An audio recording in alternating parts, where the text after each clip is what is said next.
bugün təşrik fitnəsindən uzaq olmaq üçün, durmaq üçün nəsihət?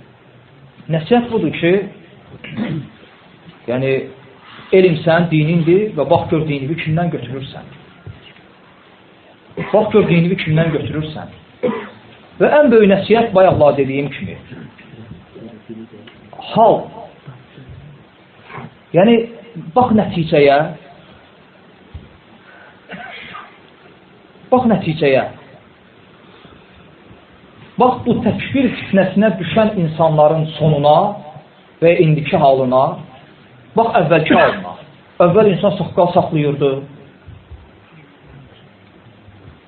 Söhbət saqqaldan getmir. Söhbət şəriətə tabi olmaq. Allah Azza və Cəllənin və Rasulunun əmirlərini yerinə yetirib qadağan etdiyi şeylərdən çəkinməkdən gedir. İnsan saqqal saxlayırdı.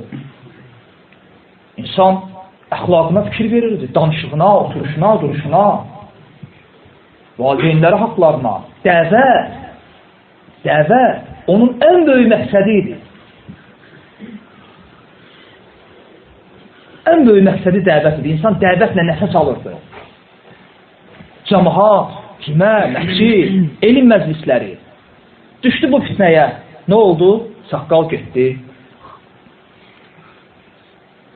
Cümələr tərk olundu. Cəmaat, elm məclisləri,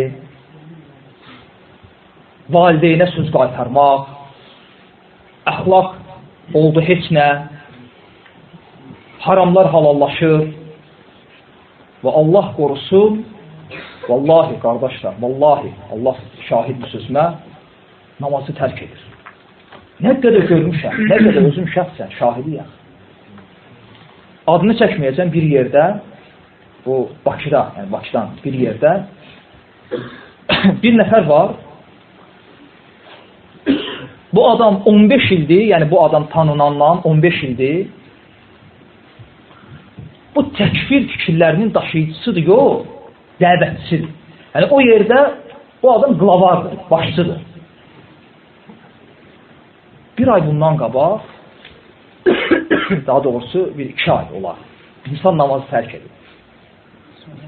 Namazı tərk edir. Nauzu billah. Qardaş sən gedib ona cahilliyindən, uşaqlıqdan yaxın dostudur deyə. İstəyirdi elinə geçsin. Qayıtdı dedi ki, və yanımda olub, bu hadisə yanımda baş verdi. Yəni gəlməyin mənası yoxdur, bizə mən artıq namazı tərk etmişəm. Sövcəm, hamısı hicabdan çıxır. Bu dəvətçi idi və nəticə bu. Və cümə qılmırdı. Mən cüməyə gedə-gedə imanımı gücbalarla saxlayıram. Sən getməyə necə saxlayacaqsan? Yəni söhbət cümədən getmir, qardaş. Məscid, cəmaat, elm. Siz məndən qidalandığınız kimi, mən də sizdən qidalandıram. Bu qarşılığıdır. Və dəlil gətirib qardaşa. Deyir ki, namaz nə deyə? Qardaş, əsas odur ki, tövhid əhli olasan, şirk etməyəsən. Allah Subhanahu Teala Quran-ı Kərimdə buyurur ki, İnna Allah la yaghfiru an yushraka bihi və yaghfiru ma dun zalika limen yasha. Allah ona şərik qoşanı bağışlamır. Ondan başqa istədiyin günahı əhd edəcək. Şirk etmirəm, elhamdülillah. Günə necə namaz qılmayan təkfir edir deyə. Və bu da axı. Və bu misalı mən nə qədər misallar çəkərəm sənə. Nə qədər? Elə bugün baş verən bir şeydir. Bir qardaş zəng edir. Deyir ki, axı bir nəfər var, nəsihət istəyir. Falan bir tələbəni söyür, lənətligir, cürbəcür pis ləqəblərlə çağırır. Qardaş bunu deyən kimi dedim, əxi, görəsən o adam özü nə gündədir? Bunu deyəndə, mən də tanımıram. Bu kimdən deyir, heç tanımıram. Bir qardaş zəng edir. Qardaş mənə dedi, əxi, subhanallah, elə bir ki, onu gözlərinlə görmüş kimi vəsf etdi. Deyir, vaxtı ilə saqqal saxlayır, bu əqidəyə düşəndən sonra saqqalını qırxır. Sigaret, çayxanalar. Amma elə insana tən edir ki, müqayisə olunmaz. hansı ki sənin anan, atan ibadətdən məhrumdur. Sənin tən etdiyin insanın nəsli niqabdadır. Nə gündəsən sən? Şeytan sənə nəfsini unutdurur, başqalarına məşğul edir. Və başqa bir misal, hansı ki bu misallar özüm şahidim olduğum şeylər deyirəm. Yəni, kimdənsə eşitdiyim, kimsə mənə deyir, yox, özüm şahidim olduğum və özüm üzböy söhbət etdiklərimi deyirəm. Yenə də Bakıda bir yerdir, bizə yaxın bir yer. Həmin yerdə, təsəvvür edin, bir, məsələn, 60-70 ailə sələfidir, ümumən.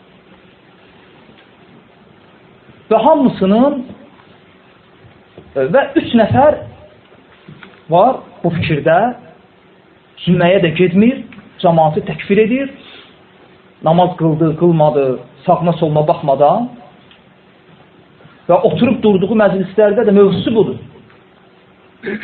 Və həmin yerdə yaşayan bütün qardaşların, bütün ibadət əhlinin zövcələri hicabdadır.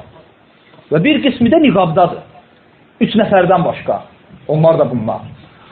Vallahi əxir. Onlar da bunlar. 3 nəfərdir hicabsız bunlar. Nəinki hicabsız? Hətta 3-dən birinki namazsız. Subhanallah. Mən namaz qılmayanın hökmündən danışsam, bunun mənə zərəri yoxdur. Amma sən öz başqa problem atırsan. Və budur, şeytan onları öz nəfslərini unutdurur. Və nəsiyyət budur, qardaş. Öz ibadətinlə məşğul ol. Elə şeylərdən danışır, namazda onu üzüa çıxara bilməzsən qabağa. Onun da ibadətdədir. Fatihə-i İxlasdan başqa surə bilmir. Hələm düz oxuyur, necə oxuyur bilmirəm. Və bu onların əksəriyyətin halıdır. Və insan heç vaxt öz nəfsini islah edə bilməyəcək, əgər öz nəfsini tanımadıqca. Öz nəfsini islah etmək istəyirsən, gərək birinci özünü tanıyasan, sən kimsən? O ucub, insanın öz nəfsini bəyənməsi və kibir, insanın nəfsi islahına ən əsas mane olan səbəblərdəndir. Və nəsiyyətim odur ki, o insanlar, o qardaşlar, başlarını aşağı salsınlar, ibadətlə məşğul olsunlar. Peyğəmbər sallallahu aleyhi və səlləm buyurur ki, müsəlman kişiyə yaraşmaz, ona aid olmayan şeylərə baş qoşsun. Səhih hədisdir. Müsəlman kişiyə yaraşmaz, ona aid olmayan şeylərə baş qoşsun. Sən nəyə məsulsan? Nəyə cavab versən? Başını aşağı sal, o şeylə məşğul ol. Öz nəfsivi və öz əhlivi, dostuvu, tanışığı, qohum, qonşu, yanacağı insanlar və cəhənnəm daşlarından olan oddan qoru. Sənin bu dünyada görəvin budur, məsuliyyətin. Və salam. İxlasla.com saytı tərəfindən təqdim olundu.